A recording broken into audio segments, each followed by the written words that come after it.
Saya dengar-dengar kalau di Pondok Nguruki itu bahwa dulu kita aktif di radio. Apa benar itu, Ustaz? Karena memang daerah Cemani ini daerah yang sangat merah. Sudah ditempati oleh PKI dan harus disingkirkan dengan perlahan, dengan pelan-pelan untuk melanjutkan sebuah pendidikan pesantren yang nanti menjadi harapan. Di saat kita harus mengudara makin efektif, berarti orang makin mengenal Nguruki. Sejatinya Nguruki itu kayak apa?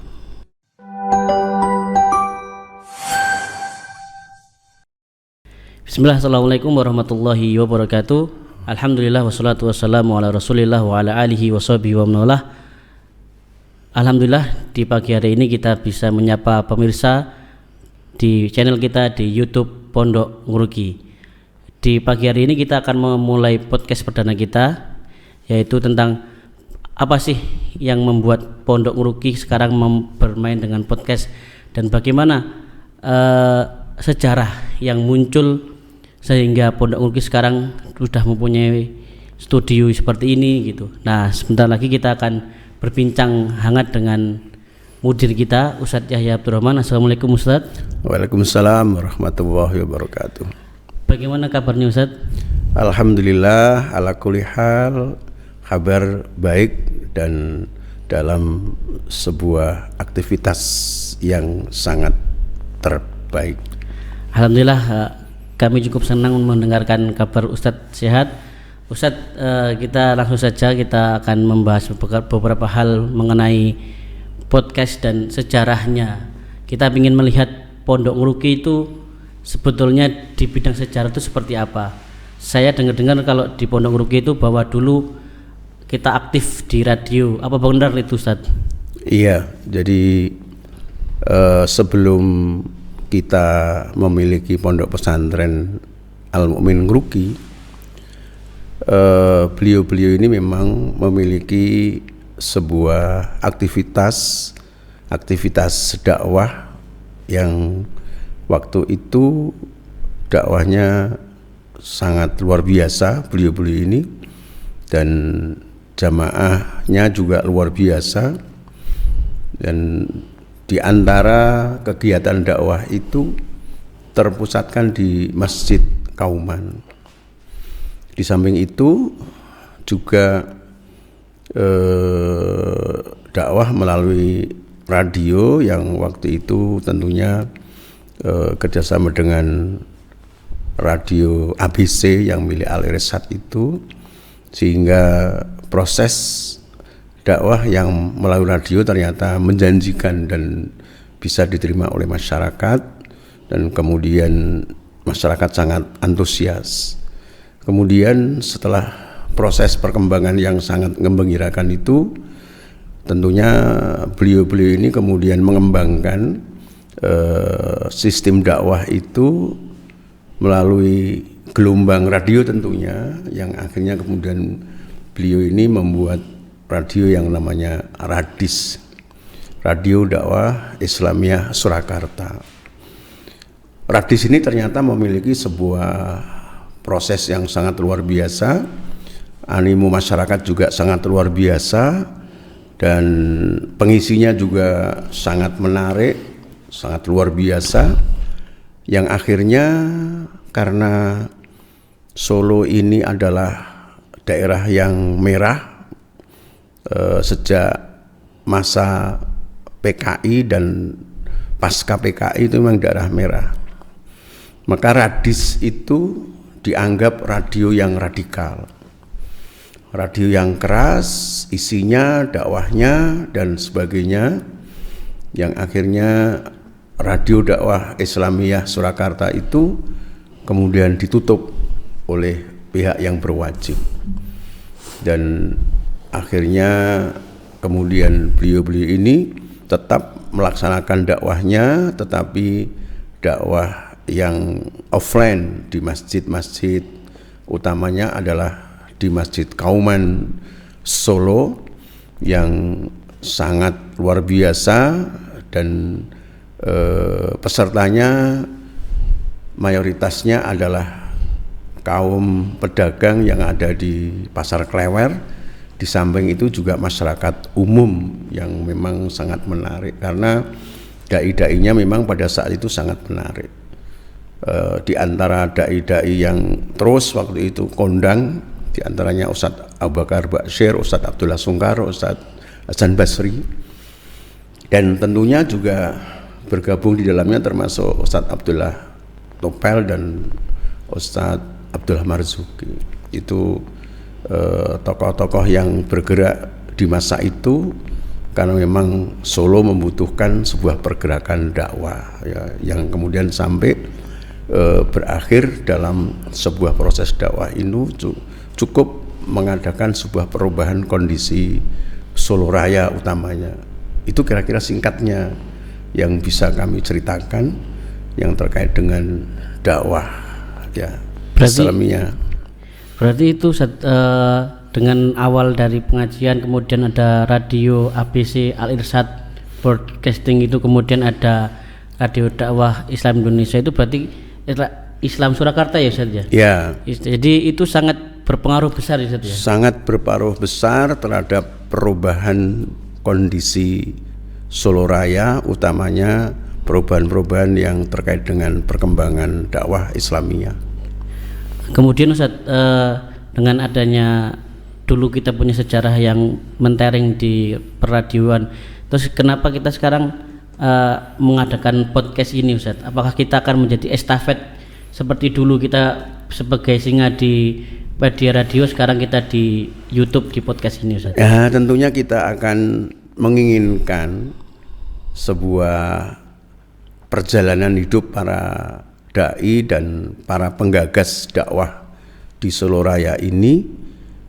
Tentunya kita ingin melanjutkan visi dan misi beliau-beliau ini, bagaimana ini terus dilanjutkan melalui usaha-usaha kita yang seperti ini. Jadi dulu di saat kondisi umat Islam memprihatinkan pasca PKI itu, pengajian terus berkembang. Kemudian pada masanya karena memang proses pendidikan non formal ini harus diformalkan oleh para pendiri, kemudian menggagas bagaimana kalau pendidikan ini diformalkan, yang akhirnya para penggagas ini kemudian mendirikan yang namanya Madrasah Diniyah yang masuk di sore hari di Gading Kidul itu, yang sekarang menjadi SMA Islam, dan diasramakan, sebagian ada yang asrama, sebagian ada yang tidak, dan itu menjadi bibit pertama kali berdirinya Pondok Pesantren Islam Al-Mu'min yang sekarang ada di Ngeruki ini. Masya Allah, berarti dari situ kemudian kita meneruskan estafet, dan insya Allah dengan podcast ini kita akan lebih mengudara lagi, kemudian menceritakan tentang Nguruki seperti apa, Nguruki itu menurut orang itu seperti apa, menurut kita seperti apa, gitu Ustaz ya. Iya, maka di saat kita harus mengudara makin efektif, berarti orang makin mengenal Nguruki, sejatinya Nguruki itu kayak apa, sehingga seluruh isu yang memojokkan Nguruki, yang menghakimi Nguruki melalui podcast seperti ini akan terjawab sedikit demi sedikit untuk memahamkan umat. Karena umat ini kalau nggak difahamkan, mereka akan mengikuti berita-berita yang disebarkan oleh orang-orang munafik yang tidak bertanggung jawab itu. Karena berita terus dilancarkan, akhirnya masyarakat menganggap benar sebuah kejahatan yang terus digulirkan setiap hari, setiap saat, walaupun itu kejahatan, satu ketika karena sudah menguasai, maka rakyat akan menilai bahwa itu benar. Maka penggagas-penggagas ini tentunya tidak akan berhenti dari sisi Madrasah Diniyah, yang akhirnya kemudian pada suatu ketika Profesor Dr. Muhammad Nasir sebagai pernah menjadi Perdana Menteri Indonesia dan kemudian juga penggagas NKRI itu, yang akhirnya beliau ada hadir di Solo ini beliau melontarkan harus ada pesantren di Solo. Yang pertama, yang kedua harus ada rumah sakit Islam. Yang ketiga harus ada masjid kampus. Maka kemudian gagasan beliau Profesor Dr. Muhammad Nasir ini kemudian ditangkap oleh beliau-beliau ini yang memang memiliki hasrat yang sangat tinggi untuk mengembangkan sebuah pendidikan, maka ditangkap dan kemudian berdirilah sebuah lembaga pesantren yang waktu itu berada di Gading Kidul. Nah, melihat sebuah perkembangan yang sangat luar biasa, animo yang sangat luar biasa, kemudian beliau Bapak Kiai yang mendirikan Jamsaran itu Abu Amar, Bapak beliau Kiai Ali Darokah itu mewakafkan tanah yang ada di Ngeruki ini. Nah, sejak itu kemudian para pendiri ini kemudian mulai merintis dan mulai mengurus masalah tanah yang diwakafkan itu, karena memang daerah Cemahan ini daerah yang sangat merah, sudah ditempati oleh PKI dan harus disingkirkan dengan pelan-pelan untuk melanjutkan sebuah pendidikan pesantren yang nanti menjadi harapan para pemangku dakwah dan pendiri ini. Diharapkan ada estafet berkelanjutan, sebuah nilai pendidikan dan dakwah ini tidak boleh berhenti.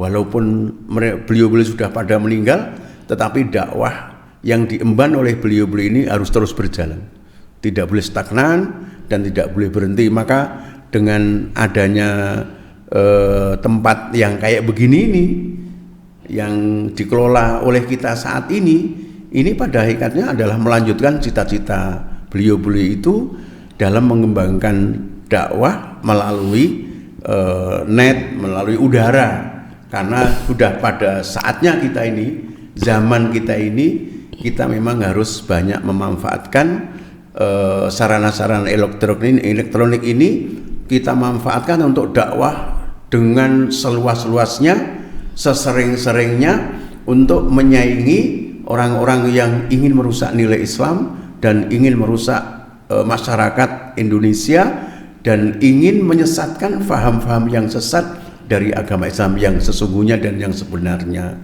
Kira-kira begitu, Ustaz. Ya, mudah-mudahan terus kita bisa bersambung, tidak putus asa, tidak berhenti, walaupun stigma itu terus menghantam kita, tetapi kita tidak pernah mundur dengan stigma yang dilontarkan oleh orang-orang yang munafik, dilontarkan oleh orang-orang muslim yang lesannya tidak terhormat itu, tetapi kita tetap tegak lurus membawa dakwah ini sebagai generasi yang melanjutkan beliau-beliau pendiri dakwah dan pendiri lembaga pesantren ini, sehingga dakwah ini terus berkelangsungan dan terus berjalan dengan sebaiknya. Alhamdulillah Ustaz, terima kasih atas sejarah yang diungkapkan sehingga seluruh orang yang menonton podcast ini bisa tahu bahwa podcast ini sebetulnya tidak tiba-tiba kita mengadakan podcast, tapi kita meneruskan estafet dari radio dan dari pengajian-pengajian di Masjid Agung kemudian jadi pondok. Oke pemirsa, alumni, kemudian wali santri dan beberapa umat yang ada di luar sana, di podcast ini insya Allah kita akan membahas beberapa kisah inspiratif dari alumni-alumni Ngeruki, kemudian cerita-cerita dari asatidz kita yang mungkin kita kangen dengan cerita-cerita beliau. Beberapa ustadz-ustadz kita yang sepuh juga kita akan mendengarkan sedikit cerita dari beliau, perjuangan dakwah, sehingga kita di rumah kita masih ingat tentang Ngeruki dan kita tetap menjadi gen pejuang Ngeruki. Mungkin cukup sekian dari kami berpesan sedikit saja, berpesan kepada seluruh alumni yang tersebar di seluruh dunia, bahkan atau lembaga-lembaga pendidikan alumni yang senafas dan sevisi misi dengan Al-Mu'min. Mari kita terus berdakwah, menyiapkan generasi di masa yang akan datang, dan mengisi kemerdekaan dengan nilai-nilai yang bermartabat, mengisi kemerdekaan dengan akhlak yang mulia dan dengan dakwah yang menyampaikan al-haq kepada seluruh masyarakat Indonesia maupun dunia pada umumnya. Barakallahu fikum, ini yang bisa kami sampaikan. Jazakumullah. Alhamdulillah kita dapat nasihat, semoga itu bisa menjadi penyemangat kita di dunia dakwah, dan kita bisa mempertahankan apa yang sudah diajarkan di pondok ini dan kita bisa mengamalkan dan mengajarkannya ke masyarakat. Kita mencerdaskan umat dan mencetak generasi soleh, cerdas dan mandiri. Mari kita tutup dengan ucapan alhamdulillah Ustaz. Alhamdulillahirabbil. Assalamualaikum warahmatullahi wabarakatuh. Waalaikumsalam warahmatullahi wabarakatuh.